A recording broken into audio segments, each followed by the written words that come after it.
अस्सलाम वालेकुम दोस्तों, आज की इस वीडियो लेक्चर के अंदर हम लोग मार्जिन इनलाइन और मार्जिन ब्लॉक को डिस्कस करेंगे। जैसे कि हम पहले मार्जिन को डिस्कस कर चुके हैं, सेम वैसे ही है, सिमिलर है, थोड़ा सा डिफरेंस है। जैसे पैडिंग और पैडिंग इनलाइन में सेम वैसा ही डिफरेंस है। तो ज़्यादा बातचीत नहीं करते, चलते हैं अपने कंप्यूटर स्क्रीन में प्रैक्टिकल करके देखते हैं। तो मैंने पहले से ही एक ना डमी सा डाटा क्रिएट करके रखा हुआ है, जिसमें मैंने एक H1 स्टार्ट पे रखा है, H2 एंड पर रखा हुआ है और उसके बीच में एक डिव बनाया हुआ है, जिसकी मदद से हमें थोड़ा-सा उसके अंदर मार्जिन्स की थोड़ा-सा फ़ील होगा, मार्जिन्स फ़ील हो गया, अदरवाइज़ मार्जिन्स ना फ़ील हो तो फिर समझ नहीं लगेगी उसकी। तो इसलिए मैंने उसके स्टार्ट पर 1 और बाद में 2 लिखकर एक डमी सा टेक्स्ट क्रिएट किया है। अब हम सबसे पहले तो मैं इसको सिंपल मार्जिन की मदद से, अगर मुझे मार्जिन लेफ़्ट और राइट देना है, तो मुझे टॉप और बॉटम 0 पिक्सल कर देता हूँ, लेफ़्ट और राइट 30 पिक्सेल्स कर देता हूँ। सेव करता हूँ तो ये देखिएगा 1 के लेफ़्ट से भी, यानी कि इस डिव के लेफ़्ट साइड पर भी मार्जिन आ गया, इस डिव के राइट साइड पर भी मार्जिन आ गया। अब यहाँ पर सेम वही काम मैं करता हूँ, मार्जिन इनलाइन देता हूँ, सॉरी स्टार्ट नहीं, मार्जिन इनलाइन, और इसको भी 30 पिक्सेल्स कर देता हूँ। और इसको अगर मैं कमेंट कर देता हूँ और सेव करता हूँ, तो फ़र्क क्या है यार दोनों में? कोई नहीं, सेम वही चीज़ जो पैडिंग के लिए की है, इसको भी मैं यहाँ पर राइटिंग मोड जो है ऑन करके इसको वर्टिकल आरएल कर देता हूँ। ठीक है, सेव करते हो तो आपको यहाँ से पता चलेगा। अब देखिएगा क्या हुआ है, अब इसने इसी के साथ जो मार्जिन्स थे वो भी साथ में रोटेट कर दिए हैं।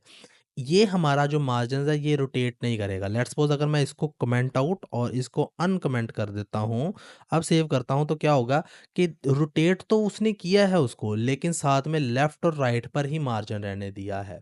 ठीक है? अगर मैं इसको रोटेट करूँ या ना करूँ, ल मार्जिन कहाँ पर रहेगा? लेफ्ट और राइट पर ही रहेगा। फिर मैं रोटेट करता हूँ, तो फिर क्या है, मार्जिन लेफ्ट और राइट पर ही रहा है। अब अगर मैं इसको कमेंट करके इसको अनकमेंट करता हूँ, सेव करता हूँ, तो अब भी मार्जिन टॉप और बॉटम पर आ गया है। अगर मैं वर्टिकल को कमेंट करता हूँ, सेव करता हूँ, तो मार्जिन लेफ्ट राइट हो गया है। तो क्या हो रहा है, मार्जिन इनलाइन की मदद से डाटा भी, जो मार्जिन है हमारा, वो भी रोटेट हो रहा है। जैसे मैं वर्ड डाटा को रोटेट करता हूँ।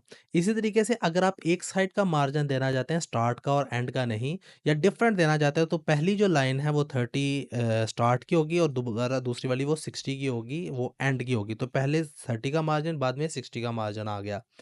इसी को अगर आपने अलग-अलग से लिखना है, अगर आप 0 मार्जिन देना चाहते हैं एंड से, तो पहले से तो 30 आ गया, दूसरी साइड से 0 आ गया। आप इसको ऐसे भी लिख सकते हैं। ये दोनों चीज़ें सेम है, मार्जिन इनलाइन स्टार्ट, ठीक है? Start 30 pixels. तो इसमें दूसरी वैल्यू आपको देने की ज़रूरत नहीं पड़ेगी, तो तब भी काम हमारा वैसे ही हो रहा है। मैंने सेव किया, कोई फ़र्क नहीं पड़ा इसके अंदर। अब इसी तरीके से इनलाइन के बजाय होता है ब्लॉक। जैसे कि मैं पहले पैडिंग ब्लॉक के बारे में बता चुका हूँ, सेम वैसे ही काम करेगा। इसको मैं कमेंट आउट कर देता हूँ और यहाँ पर मैं लिखता हूँ सिंपल मार्जिन ब्लॉक, ठीक है? 30 पिक्सेल्स। सेव करता हूँ, तो ये टॉप और बॉटम से हमें, यानी इसके स्टार्ट से और एंड से देगा। 30 पिक्सल से दे दिया। अब इसके नीचे डाटा नहीं है, सो इसलिए पता नहीं चल रहा, लेकिन ऊपर जो है हमने डाटा दिया है, सॉरी मार्जिन पता चल रहा है उसकी वजह से, 30 की वजह से। अगर मैं इसको स्टार्ट से कम और बाद में ज़्यादा करना चाहता हूँ, तो आप उसके अंदर दो वैल्यूज़ ऐड कर देंगे। इसका भी फ़र्क वैसे ही पता चलेगा कि अगर मैं यहाँ पर मार्जिन टॉप और मार्जिन बॉटम अलग-अलग देता हूँ, तो वो उसके साथ रोटेट नहीं करेंगे, लेकिन ब्लॉक की वजह से ये मार्जिन जो है वो टेक्स्ट के रोटेशन के साथ रोटेट भी होंगे। तो इसको मैं ज़्यादा डीप नहीं बताऊँगा, उम्मीद है आप लोगों को समझ लग गई होगी। अगर फिर भी कोई क्वेश्चन हो तो आप कमेंट सेक्शन में पूछ सकते हैं। नेक्स्ट वीडियो में मुलाकात होती है, तब तक के लिए गुड बाय।